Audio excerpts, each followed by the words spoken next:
Hey guys, so today you and I are going to talk about embarrassment. So let's get into it. So the question in question was, hi Frederick, how to get over feeling embarrassed for not being able to complete tasks, etc. at work, and how to get over the fear of being let go.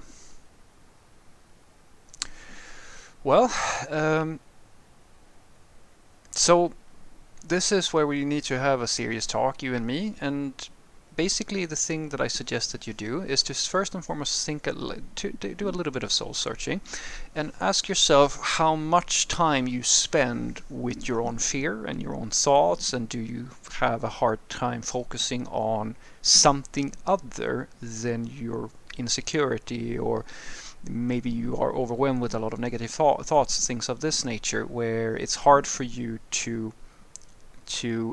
sort of get out of your own head and do something that is not affecting you in a negative way. Because if you're on that sort of spiral, I very much suggest to you that you seek medical assistance, like you talk to a doctor or something like that, because you might have, depressions or anxieties or things like that. And because some things, guys, are like, some people are more sensitive to stress and to negative thinking and so forth than other people, and it can help you a lot if you get some help, if you ask to talk to somebody. I've done it. I know people that I have people that I know that has done it, and it's at least something you should consider first and foremost. That's not the whole story, but it is something that will make this a little bit easier for you. Because the only thing I can tell you is that there is not much you can do about how you feel.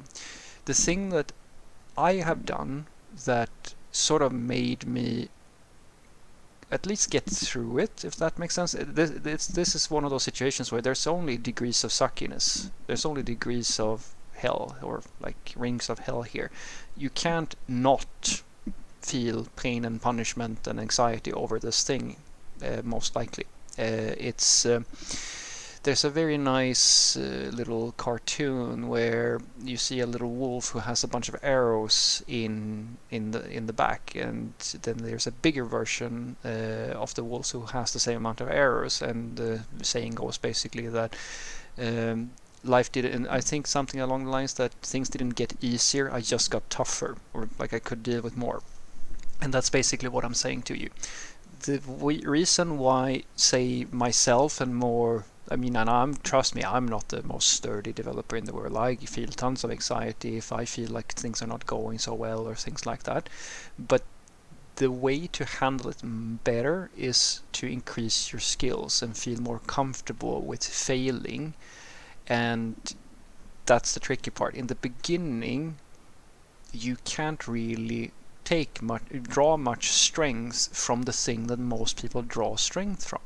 And most people draw strength from comparing themselves to something else, to feel like they feel confidence because they know that they're good at something, or they have something, or so forth and so forth. And in this scenario, being scared that you're not very good at your job and so forth, there's really only one cure for that, in my opinion at the very least, and that is to be good at your job. That's the cure. So if you're practicing, you're truly applying yourself and really pushing it and giving it your all, then you're doing the things that you should be doing to feel better about yourself. And then this is in some cases, a little bit of the sad thing. Sometimes you need to be fired or lose a job or things like that, and go through, by exposure basically, how it feels to not be good enough. I know that was something I'm still, guys. It's hands down one of the worst things in my life. The thing that makes me feel absolutely the worst is when I feel like I've let people down, or that I'm not good enough, or something like that. And it's not something that I expect is ever going to be fully handled on my part, but it is something that I have gotten better at dealing with. And as I said, I have gotten help for that. And I think that you should too, at least consider it, because you can get fired for anything. Remember that. You can be fired because you're slow. You can be laid off because you're the weakest of all. Like, they would, like nowadays, it's tons of layoffs and so forth and so forth. There are many reasons why you can get fired. You can get trust me, guys. It's not just about being skilled. Sometimes you might get fired just because they don't like your personality or things like that. And it always, it's It's not fun, of course, but it's not going to kill you. Definitely not. The only thing that you really have to sort of get into terms with, in my opinion at the very least, is to have that, as I've said a few times before, this is my way of looking at it, you only ever have two options. You can sit down and wait for something to happen, or you can move and go and do something to see if you can change your situation. And my suggestion to you is to continue your education, learn as much as possible of the things that are necessary for you to do well as a software developer, and that's sort of what we're all talking about here on my little channel, right? I'm trying to give you a hint as to what things to look at, what makes you a well-rounded software developer, how to think, what tools to sort of focus on, and things like that. Because there are, things that are more relevant and things that are less relevant, and if you focus and train and practice on using these things, then you will. I can basically promise you that. Well, I'm not going to promise you, but I hope at the very least that that's what's going to happen for you. You're going to see an increase in confidence because you see that the things that you know and understand are things that are relevant to your survival in a company or in this industry, and so forth and so forth. And that should help you mitigate some of the fear. But it's also, as I said, a little bit healthy sometimes to actually be exposed to a few of those scenarios where it really feels like this is the end of the world type of things, and see that actually you made it through. It was not nice. It was like walking through pig shit or like something like that. It's not, you don't feel good about it perhaps, but after a little while the pain goes away and you realize that, yeah, actually I could deal with this situation even though it was not pleasant. So what I want you to take away from this is that I suggest to you that if you have a fair amount of negative thinking and you have hard time getting out of your own head and so forth, seek help. There are medical professionals, and sometimes you can suffer from things without really knowing that there are all options out there. There's tons of amazing people in the medical field. I have nothing but respect for everybody who works in medicine, and they will help you cope with these sorts of things. So don't suffer unnecessarily if there is some way for you to talk to somebody.